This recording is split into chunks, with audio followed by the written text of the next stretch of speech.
Hello and welcome to a very special CommieCast. I'm delighted to be joined by Paul Dobson of the Partido Comunista de Venezuela, the PCV, to talk about some extraordinary recent events in the country that will surprise many of you. Now, I'm going to start by reading a bit from the PCV statement of 12th of August. We denounce before the Venezuelan people, the Communist and Workers' parties and the genuinely anti-imperialist forces of the world, that the government of Nicolas Maduro has consummated the assault against the Communist Party of Venezuela through an arbitrary judicial sentence that endorses the imposition of a leadership composed of mercenaries at the service of the high government officials of the PSUV, that's the United Socialist Party in Venezuela. This Friday, 11th August, the magistrates of the Constitutional Chamber of the Supreme Court of Justice incurred in an inexcusable error of law by admitting and deciding in favor of a writ of amparo, basically an appeal for protection of rights, that was promoted out of time by a group of citizens who do not belong to our ranks and therefore do not have any legal qualification to act on behalf of our organization, in violation of the organic law of constitutional rights and guarantees. Now, we're going to ask Paul in a minute to go ahead and translate all that into intelligible English for us.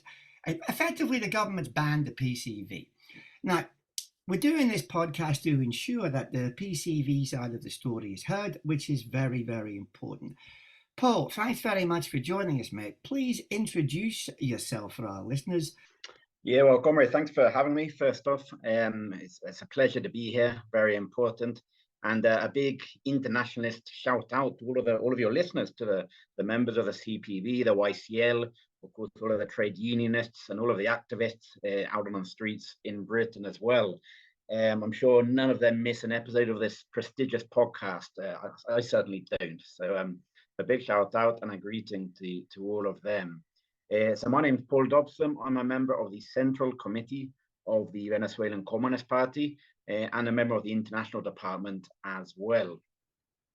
Okay, Matt, thank you very much indeed. How did you get to Venezuela, Matt? You don't sound like you come from there originally, even though your accent has become pretty Venezuelan over the years. Yeah, I'm British by birth, originally British. I was a member of the CPB for some years, but I've been out here long enough to earn my stripes and get onto the Central Committee of the party here, which is, of course, a great honor. Yeah, congratulations, mate, and thanks very much indeed again for joining us. Now, please tell us why they did this. What was the rationale? Okay, so as you started in your introduction, so basically the PCV was taken over on August 11th through essentially what is a lawfare, through a legal ruling by the Supreme Court judges. This legal ruling, what did it say? Basically, it appointed an ad hoc board of a leadership, essentially, and nullified all of the decisions made in the PCV's latest Congress, which was the 16th Congress held last November. In fact, where the CPV had a representative there, Rob Griffiths, was at our 16th Congress in November and saw how everything went. And this legal ruling has basically nullified that Congress and all of the decisions made from it as well. So the political line that was agreed upon, the election of the Central Committee, and of course, all of the other party structures in the basis and the grassroots, the regional committees, the branch leaderships, all of this was nullified essentially by this legal ruling. And the puppet leadership was imposed. It's important we point out very quickly here who is now, according to the Venezuelan state, the leaders of the PCV, this puppet leadership. None of them are PCV members. This is the first very important point. None of them are communists. Some of them are, in fact, members of the ruling party. Some of them are members of other parties very closely allied to the ruling party. One is even a local councillor for a different party. But according to the Supreme Court, they're communists, apparently. Some of them are even electoral officials from the National Electoral Council, which is quite worrying as well. And what's their argument? Well, their argument is, firstly, they say they're Communist Party members, which they're not. No evidence was provided to back this up. They say that the party has had no grassroots participation since 2016. This is what the wording of the sentence says, which again is quite clearly incorrect. We held the 15th Congress in 2017, the 16th Congress last year, and there's been numerous other examples of democratic centralism within the party. They also allege that we've incurred in fascist practices. That's their phrase, not ours. Fascist practices, because we re-elected our general secretary for the last few periods. This is something which is quite normal in most political parties, but apparently that means we're now fascist, apparently. This ruling was also illegal in that it came out of the time periods established by the law. We weren't allowed the right to defend ourselves. There was no evidence submitted, like I said, and it goes against a whole number of Venezuelan laws and, in fact, the constitution. And I think we can really see this in the context of an attack on democracy, an attack on Venezuelan legality, and essentially attack on the working class to have a political expression independent of the bourgeoisie. I'm glad you mentioned the working class next. It kind of takes me on to seamlessly almost onto the next question I was going to ask you. Can you put all this in the context of the ongoing class struggle in Venezuela? Yes, well, I mean, it's important that we don't see this as some sort of bickering between two political parties. This is very much a product, and even a natural product, I would say, of the inherent contradictions in the Venezuelan political process, and in a more historic sense, we can say, of the class struggle between capital and labor. One of the major contradictions, Comrade, that we see in Venezuela today is between the current government economic policy, which looks to create the conditions to attract large foreign capital, and the hyper-exploited working class. And I'll explain that in a second. So this contradiction, obviously, it's not new. This contradiction is not specific to Venezuela either. But it really started to deepen after Chavez died, where during Chavez, wages were quite high, living costs were lower, the quality of life was better. And in August 2018, the Maduro government imposed a policy package designed to create specifically these conditions to attract foreign large capital investment, essentially. And this is now the principal contradiction we can see in the Venezuelan political process. So what are we seeing here? Basically, we're seeing a policy package from the government, which includes privatization, tax breaks for large firms, a dollar economy, extravagant parties, and corruption for high officials. One official was just being accused of stealing $5 billion from the oil industry, and he's not being taken to court for this. We're seeing also special economic zones being imposed by the government, and a whole range of other measures, which, to be honest with you, the IMF will be proud of imposing. And on the other hand, we're seeing the working people. We're seeing the working people trying to live on a legal minimum wage of £3 a month. £3 a month, Stuart. And the basic food basket is currently estimated to be around $370 a month. So here we can start to see the nature of this contradiction. Okay, but we're also seeing the government tearing up trade union rights. Collective bargaining has been put in the bin, essentially. We're seeing persecution against those leaders who are willing to raise their voice. We're seeing workers having to take on multiple jobs and employments. And of course, pensions and all benefits have also been torn up. And also, this contradiction is in Venezuelan daily life right now. It's estimated in the first semester of this year, of 2023, there were over 4,000 protests in Venezuela, 72% of which were about wages. So here we can start to see the nature of this contradiction. This isn't something academic. This isn't something in the textbooks. This is very much on the streets. So in this context, in February of 2018, the Communist Party here, which had been backing the government, albeit with increasing levels of criticism, we sat down with the government essentially, and we drew up a unitary agreement, a pact, let's say, with a number of policy issues which we and they agreed upon to try to revert this, to try to bring us back to, let's say, the revolutionary path of building socialism. This policy agreement was broken by the government. Every single element of this policy agreement was broken. And only 7 months later, they unveiled this economic policy package of all of these elements I'm talking about. This was essentially the last straw in these serious policy differences we had with the current government. And of course, in this contradiction, we decided to opt with the working class, not with the government. So we started then to break with the government and build a new accumulation of forces, a regroupment of working class forces alongside other parties.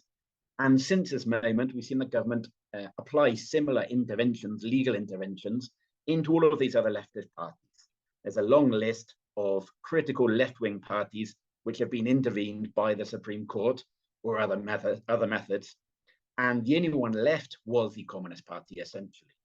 So basically, the Communist Party in Venezuela now is the only left-wing voice standing by the workers on the streets, in the factories and through the trade unions.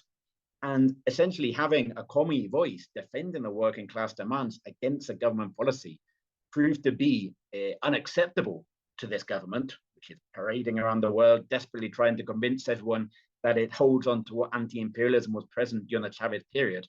But it also proved to be unacceptable to foreign vulture capitalists who are looking to invest in the country. And this is basically what leads us, Stuart, to this intervention. So, if I can just go ahead and try and summarize that very quickly. They basically want to attract more capital, and they want to look tough by getting hard on left-wing parties, the trade unions, and indeed the Communist Party. So there's a symbolic element to this as well. Yes, without a doubt. There's nothing more attractive to large transnational capital than a country where trade unionists are not allowed to work, they're not allowed to organize, and the communists are basically either banned or in the pocket of the government. And this is essentially what they've done. Okay, mate, it's very interesting to hear criticisms of the Venezuelan government from the left. Now, given all this and the wider international context, which of course we can't ignore, how do you respond to charges made by some in Venezuela and also some outside the country as well, that you're aiding the forces of global imperialism by your stance against the Venezuelan government that many on the left still instinctively support? Well, one of the fundamental rules of scientific Marxist theory, Comrade, is that everything is in constant flux. It's a mistake to get stuck in a characterization of the material conditions without examining the up-to-date material conditions.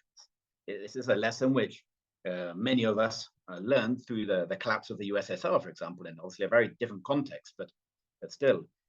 And when we look at the definition of imperialism, the Leninist definition of imperialism, as large monopoly transnational capital, and we compare that to essentially what is happening in Venezuela today, we really have to update our characterization of the current Venezuelan government. And here I just want to point out, I talk about the Venezuelan government, I don't talk about the PSUV party here, because the PSUV party has its own very strong internal contradictions.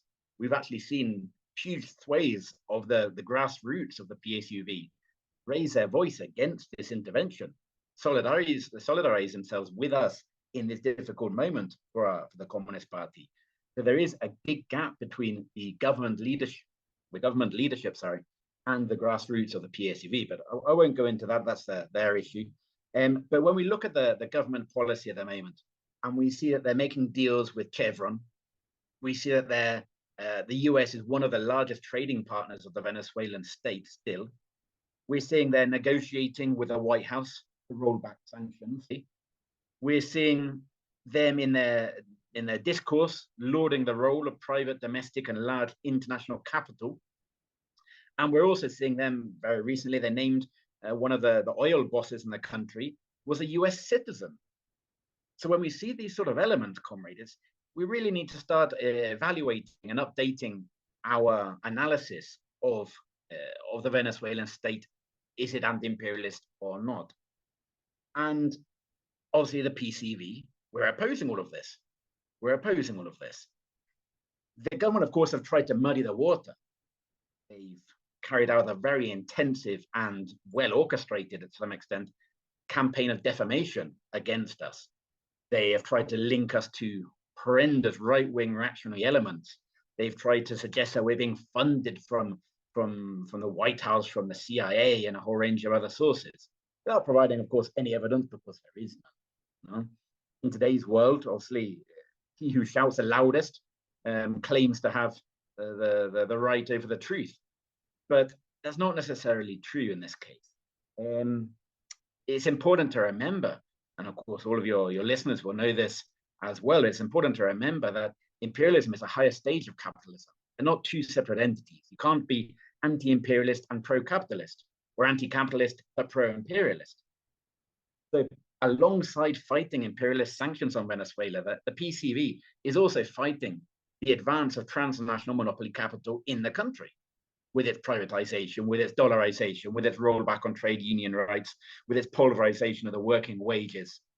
And this is what we are fighting. And this is an anti-capitalist fight, and it is an anti-imperialist fight. A whole range of communist parties and other revolutionary, socialist, left-wing organizations across the world have raised their voices against this intervention. The CPB was one of the first to do so, and I'll take this opportunity to send a big thanks to all of the members of the CPB and the YCL, of course, who have been brave enough to update their analysis and to stand with the PCV in these difficult and trying times in the very noble internationalist history of the CPB. And of course, some other parties across the world have opted to remain silent on this issue, and I'm sure they have their reasons. But the important thing to focus on here is that there has been a massive wave of solidarity with the PCV to try to make the world know, basically, that the current government in Caracas may say it's socialist, may say it's anti-imperialist, but if it's banning the Communist Party, then I think we really have to, again, update our analysis a little bit. It certainly does raise some questions. I think that many people are not fully aware of the true nature of the Venezuelan government, which is one of the reasons why we're talking to you, provoked, of course, by this ban. So, Comrade, what do you see happening next? One, in your ongoing dispute with the PSUV, and also, given your answer to one, in the next stages of the class conflict in your country. Well, again, Comrade, I think this we have to be careful here. This defining this as an ongoing dispute with the PSUV, firstly, doesn't take into account the huge breach and the gaps there are within the PSUV bases and their leadership, and also it's much more than a dispute with a party. This is there are serious policy differences here. This is our anti-imperialist struggle. This is us opposing transnational capital, which at the moment is working through the Venezuelan government to invest and buy up Venezuelan oil assets and other resources in the country.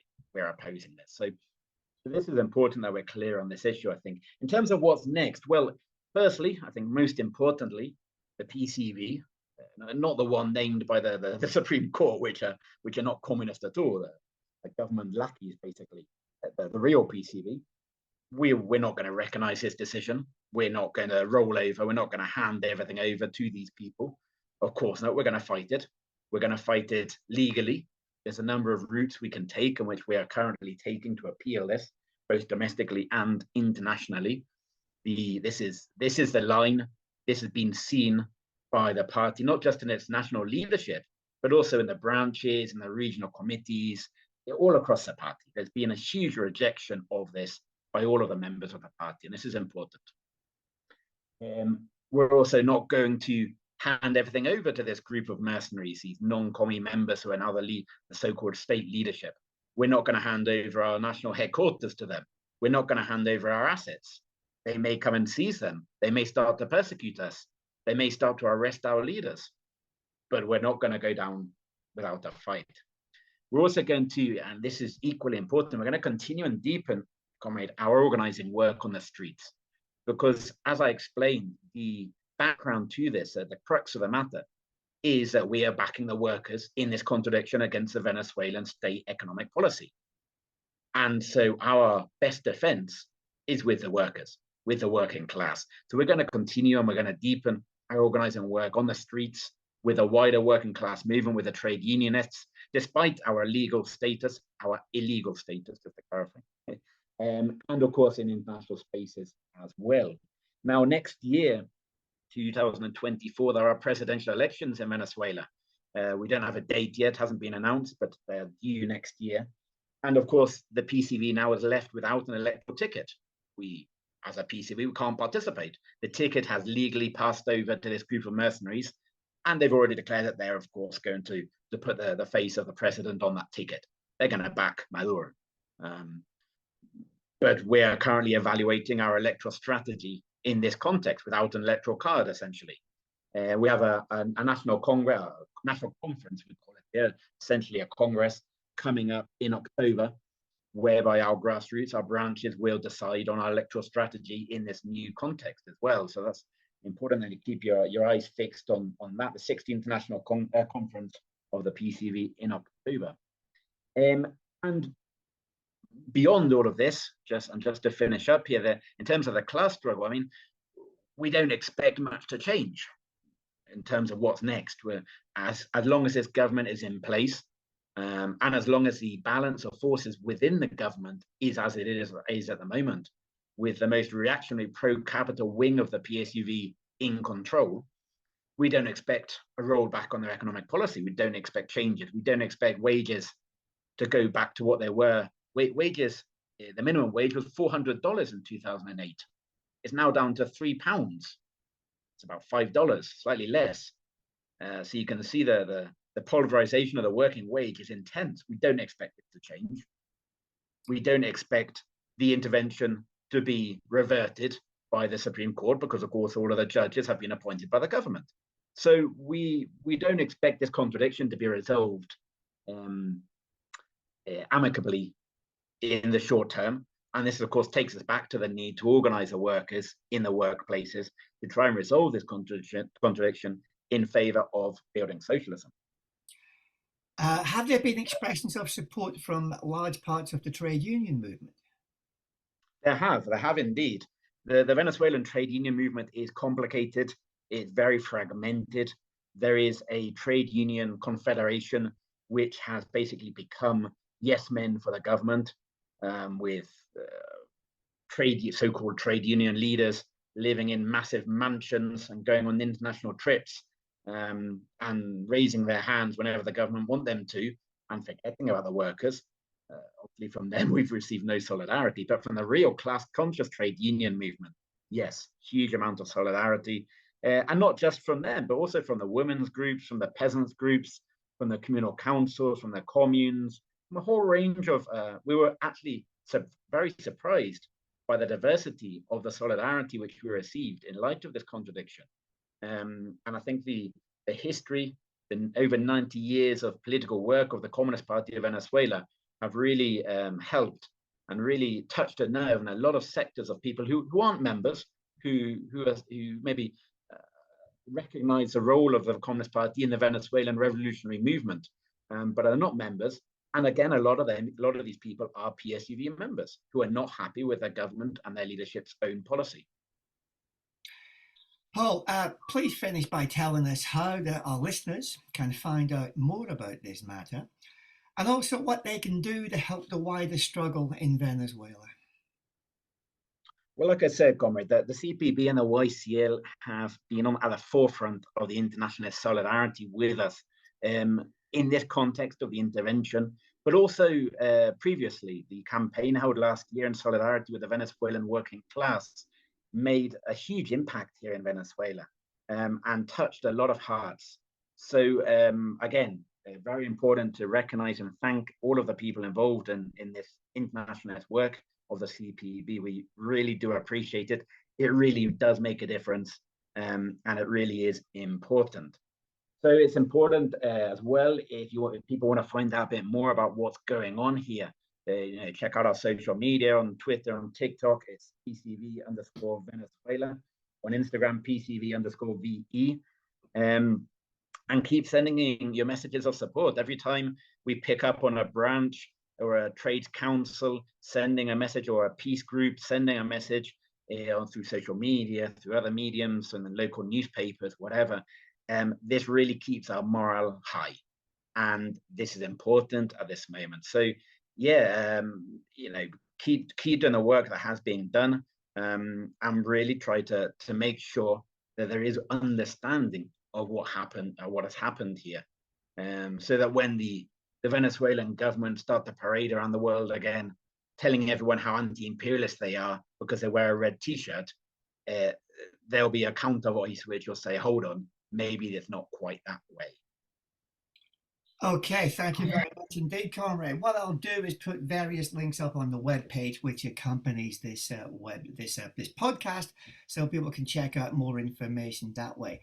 Anything else you can think of to send me, please do so, mate, and I will stick it up. Paul, very, very interesting chat. Thank you for being so succinct. Just leaves for now for me to say, with this has been CommieCast, a very special CommieCast about the situation for the comrades in Venezuela. We are anti-imperialist, as indeed is the Venezuelan Communist Party. We are anti-fascist and anti-racist. And tonight, a special message: Solidaridad con todos los verdaderos camaradas de Venezuela. Thank you very much and good night.